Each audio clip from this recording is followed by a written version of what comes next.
Il a donné le pouvoir de devenir enfant de Dieu. Ceux qui sont nés de la chair et du sang, mais de la volonté de Dieu, de l'Esprit de Dieu. Alléluia.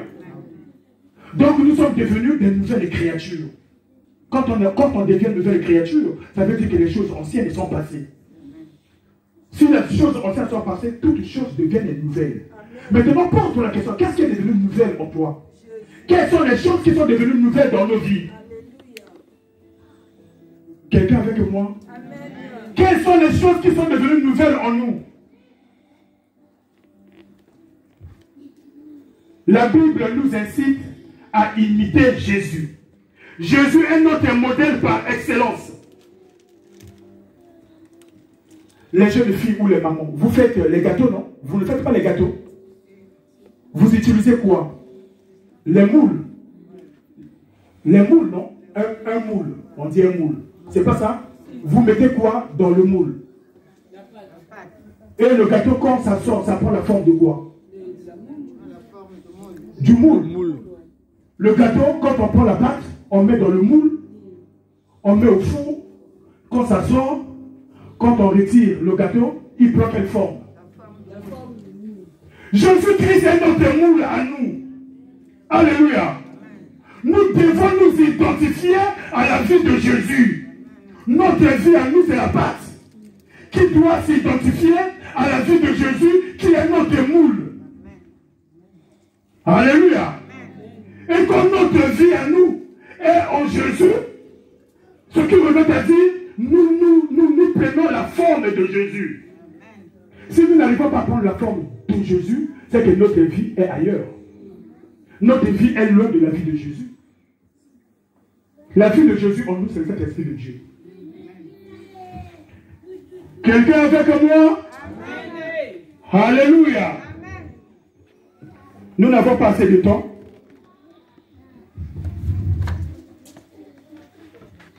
« 2 Corinthiens 3, 18.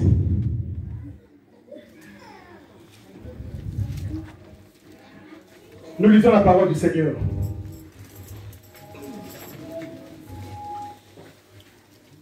Nous tous, qui, le visage découvert, contemplons dans un miroir la gloire du Seigneur, nous sommes transformés en la même image, de gloire en gloire, comme par le Seigneur. Amen.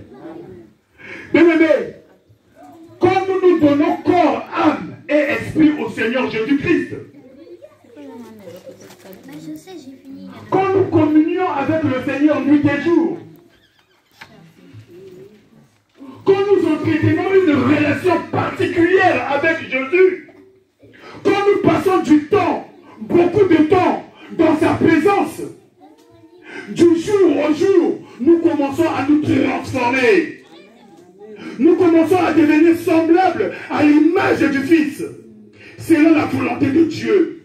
Car c'est la volonté de Dieu que toi et moi, nous puissions ressembler à son Fils, afin que ce dernier devienne le premier-né de plusieurs frères et sœurs. Alléluia. Nous devons passer du temps dans la présence du Seigneur. Romains, mais Éphésiens 5, le 2e verset.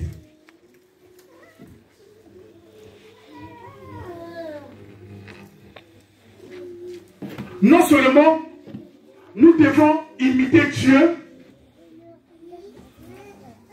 comme des enfants bien-aimés, que Dieu a aimé d'un amour sincère, d'un amour inconditionnel. La Bible nous dit, et marcher dans la charité, dans l'amour, à l'exemple de Christ, qui nous a aimés et qui s'est livré lui-même à Dieu pour nous comme une offrande et un sacrifice de bonne odeur. Alléluia. Que Dieu vous bénisse, vous qui avez dit Amen. Amen. Amen. Imiter Dieu, mais comment? La Bible nous donne un exemple. Marcher dans la charité. Marcher dans l'amour. Mais qu'est-ce que ça veut dire marcher dans la charité, marcher dans l'amour? La Bible dit que Dieu est amour. Dieu est amour. 1 Jean 4, 8. Dieu est amour. Celui qui dit qu'il a connu Dieu doit aimer son frère. Alléluia. Amen. Celui qui dit qu'il a connu Dieu doit aimer son frère. Si tu n'aimes pas ton frère, tu n'aimes pas ton frère que tu vois, et tu dis que tu aimes Dieu que tu ne vois pas, tu es un menteur.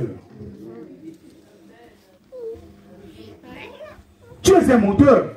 La Bible dit, marchez dans la charité à l'exemple de Christ. Jésus a réellement marché dans la charité.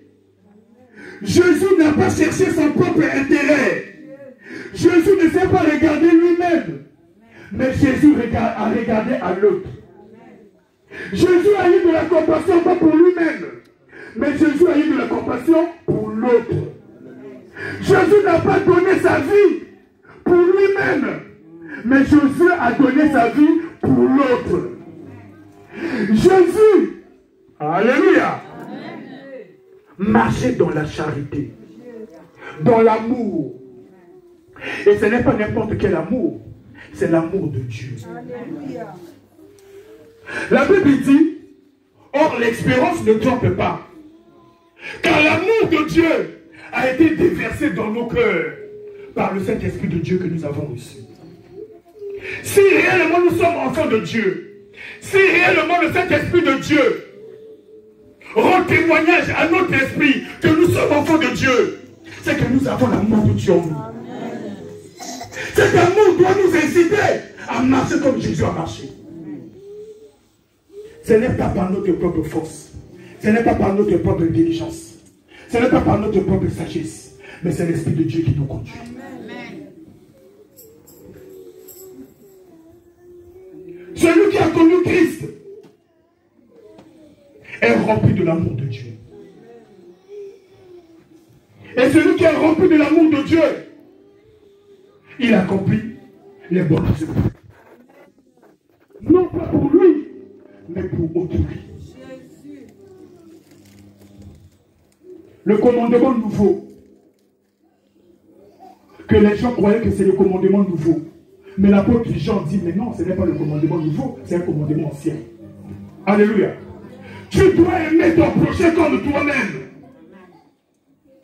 C'est cet amour-là qu'on nous demande d'exercer. Que nous puissions manifester cet amour. On ne peut pas dire que je suis chrétien si tu ne t'occupes pas des autres. Bien aimé, marcher dans l'amour, comme on nous demande ici pour imiter Dieu. Marcher dans l'amour, c'est une vie de soumission à la parole de Dieu. C'est une vie de distinction. C'est une vie de consécration à l'œuvre de Dieu. Parce que nous avons été sauvés pour servir. Jésus dit, le Fils est venu pour servir. Toi et moi, nous avons été prédestinés d'avance pour servir Dieu. Parce que pour être semblable à l'image de Dieu, pour être semblable à l'image de Jésus, c'est que faire aussi les choses comme Jésus les a fait. Comment Jésus a fait les choses? Il a servi Dieu. Nous devons également servir Dieu. Amen. Nous devons marcher dans la charité. Marcher dans la charité, c'est une vie de sanctification. La Bible dit quoi concernant la sanctification? La Bible dit chercher la paix avec tous. Chercher la paix avec tous. Et la sanctification sans laquelle personne ne verra le Seigneur. Si tu ne veux pas la paix avec ton frère, si tu as des ennemis dans ta vie, sache que tu ne verras pas la gloire de Dieu. Quelqu'un avec moi? Marcher dans l'amour. Comme Christ a marché dans l'amour. C'est une vie de renoncement à soi-même. Tu t'oublies. Jésus a dit, celui qui veut me suivre doit renoncer à soi-même, qui prenne sa croix et qui me suive. Quand on prend la croix, ce n'est pas pour le plaisir de la prendre. Quand on prend la croix, c'est pour aller mourir. Amen. Alléluia. C'est pour aller mourir. Le vieil homme doit mourir. Si nous continuons à nous amouracher aux choses de ce monde, c'est parce que nous ne sommes pas encore morts. Le vieil homme n'est pas encore mort. L'homme adamique n'est pas encore mort. Il faudrait que lui, il meure pour que l'homme nouveau prenne l'ascendance en nous. Alléluia. Nous n'avons pas assez de temps. Mais nous devons savoir ces choses. Un enfant de Dieu, c'est cet enfant-là qui reprend le témoignage de la vie de Jésus partout là où il passe. Il reprend le témoignage de la vie de Jésus. Je l'ai dit une fois ici. Savez-vous pourquoi on appelait les disciples chrétiens? Parce qu'on avait remarqué que ces gens-là marchaient comme Jésus. Ces gens-là faisaient les choses comme Jésus. Ils les ont appelés chrétiens. Chrétiens, ça veut dire ceux qui ressemblent à Christ. Alléluia. Ceux qui ressemblent à Christ. Mais toi, du matin au soir, tu ne sais que parler du mal de l'autre. Tu ne sais que parler du mal de l'autre. Tu le désires. Tu l'as même déjà enterré. Tu l'as déjà enterré. Tu as enterré l'autre. Et je te dis chrétien. C'est la vérité. La Bible dit que Jésus, il s'est offert. Il s'est sacrifié comme une offrande de bonne odeur. L'offrande de bonne odeur. La vie de Christ sentait une bonne odeur. Bien aimé, notre vie à nous, ta vie. Quelle est l'odeur de ta vie? Alléluia. Quelqu'un avec moi? Romains 12 dit: offrez vos corps à Dieu en sacrifice comme un parfum de bonne odeur. Comme un parfum de bonne odeur. Nous devons nous offrir à Dieu. Quand nous nous offrons à Dieu, ça veut dire que nous nous offrons à l'autre. À l'autre, au prochain. Si tu aimes Dieu, tu dois aussi aimer l'autre. Cet appel qu'on nous lance ce matin, c'est que nous devons nous aimer les uns les autres, comme Christ nous a aimés. Marcher dans l'amour, c'est une vie de sacrifice. Alléluia. Nous devons nous sacrifier pour l'autre. Nous devons nous sacrifier pour Dieu. Je ne cesse de prier pour vous, Dieu m'entend. Nuit et jour, je prie pour le peuple de Dieu. Parce que nos comportements, Dieu n'agrée pas. Notre façon de nous comporter dans la maison de Dieu, là où la gloire de Dieu réside. Sa maison qu'il a dit, ma maison sera appelée une maison de prière. Mais qu'avons-nous fait de la maison de Dieu? Qu'avons-nous fait de l'œuvre de Dieu? Bien aimé, moi je ne juge personne. Amen. Le Seigneur Jésus-Christ a dit, je ne vous juge pas. Amen. Mais c'est la parole que je vous donne qui vous jugera le dernier jour. Au travail, quand on dit que le travail commence à 8 heures, nous nous pointons au travail à 7h15, 45 minutes avant. Mais quand il s'agit de l'œuvre de Dieu, pour venir rendre gloire à Dieu, pour venir célébrer la gloire de Dieu, nous venons à n'importe quel moment. Nous venons à n'importe quelle heure. Nous prenons notre temps. Nous nous maquillons. Bien aimé, les maquillages vont rester dehors. La porte sera fermée. Dieu n'a pas besoin de maquillage. Dieu n'a pas besoin de ses vestes. Ça, c'est l'apparence. Mais Dieu sonde les cœurs. Dieu voit le dedans. Voilà pourquoi Jésus a eu des problèmes avec les pharisiens. Les pharisiens qui étaient en ce temps-là censés répandre l'amour de Dieu parmi le peuple. Mais ce n'était que des menteurs.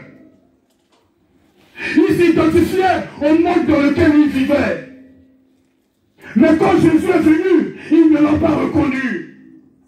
Parce que leur cœur était ailleurs. Le Seigneur veut ramener le cœur de ses enfants à lui. Ce matin. L'apparence est trompeuse. Mais Dieu voit l'intérieur. Dieu voit le cœur. Parce que c'est le cœur que Dieu voit. La Bible dit préserve donc ton cœur plus que toute autre chose. Alléluia. Nous n'avons pas assez de temps pour parler de toutes ces choses. Jean 17, 26.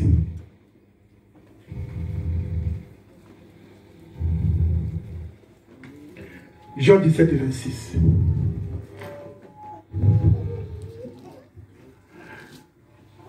Toujours la prière sacerdotale de Jésus, il prie pour toi, il prie pour moi. Nous avons commencé le culte pratiquement à 11h30. Alléluia. La parole de Dieu doit sortir. Quand on vient en retard, on ressort aussi en retard. Je leur ai fait connaître ton nom. Et je le leur ferai connaître.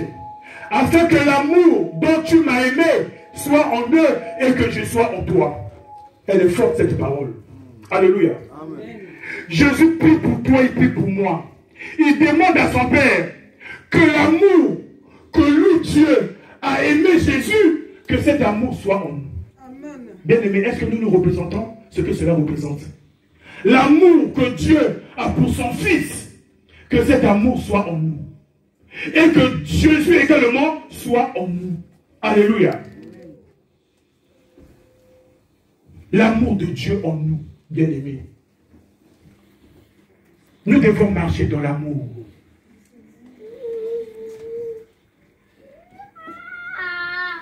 Nous devons nous éloigner des ténèbres. Nous devons faire les choses que Dieu approuve, pas les choses que ce monde approuve. Nous ne cherchons pas l'approbation des gens, mais nous cherchons l'approbation de Dieu. Le juste et juge, c'est Dieu. C'est lui qui jugera l'humanité tout entière, c'est Dieu. Moi, je préfère même que tu sois en retard au travail, mais que tu sois ici à l'heure.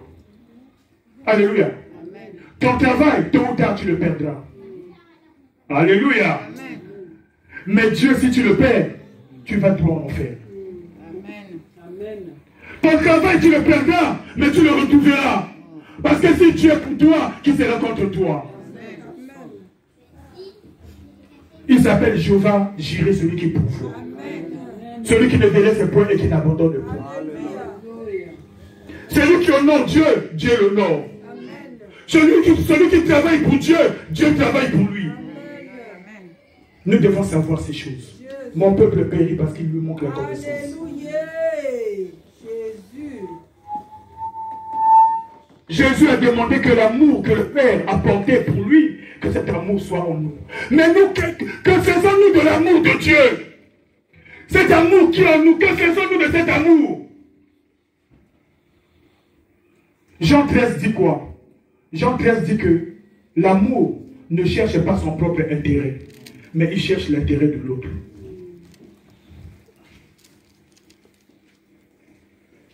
Alléluia. L'amour pardonne tout. L'amour excuse tout. L'amour de Dieu, c'est cet amour-là qui est en nous. Si tu n'arrives pas à pardonner, sache que tu n'as jamais connu Christ. Si tu ne cherches pas l'intérêt de l'autre, sache que tu n'as jamais connu Christ. Amen. Alléluia. Amen. Nous allons encore lire beaucoup de versets, après on va terminer. Amen. 1 Jean 2, 6. 1 Jean 2, 6. 1 Jean 2, 6.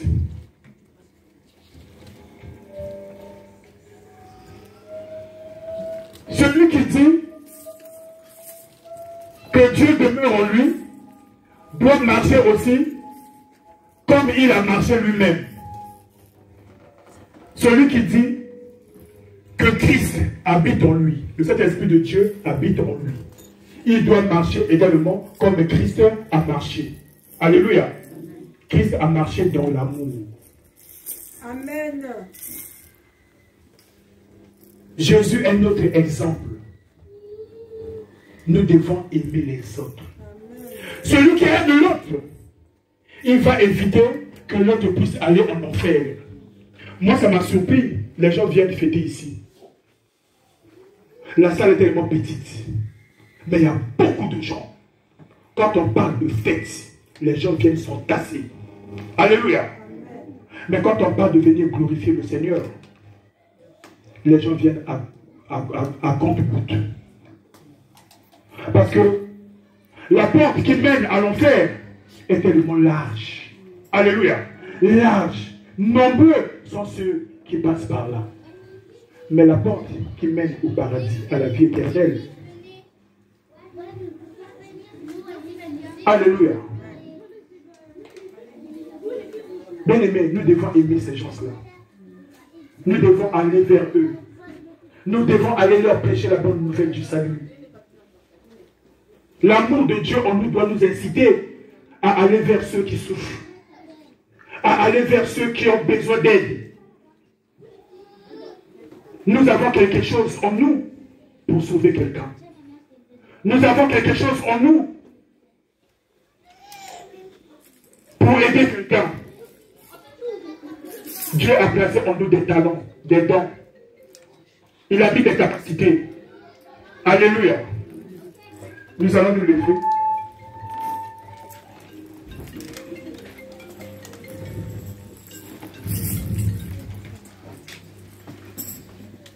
Les chants qui vont nous conduire, nous allons prier.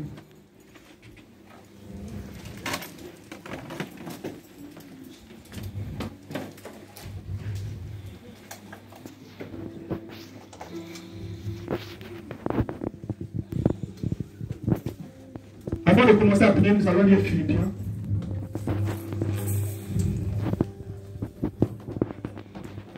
Philippiens chapitre 3.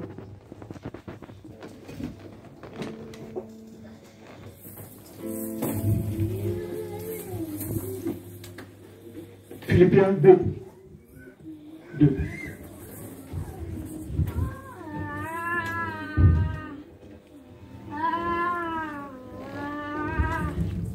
Tu vas te concentrer. Après la lecture de ce passage, nous allons prier. Ne faites rien par esprit de parti ou par vaine gloire, mais que l'humilité vous fasse regarder les autres comme étant au-dessus de vous-même.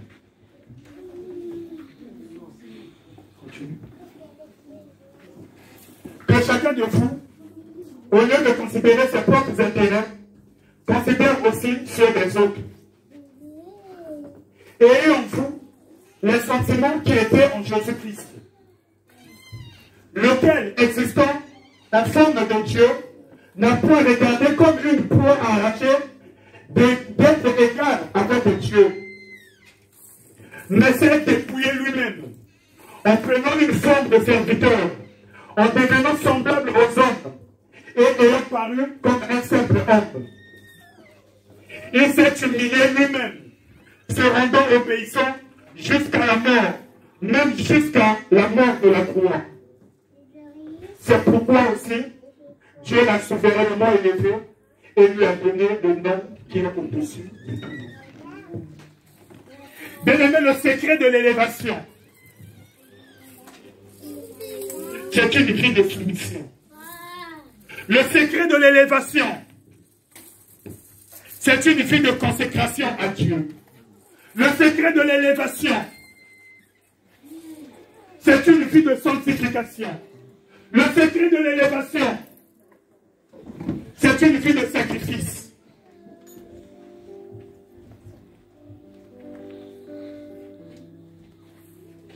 Le secret de l'élévation,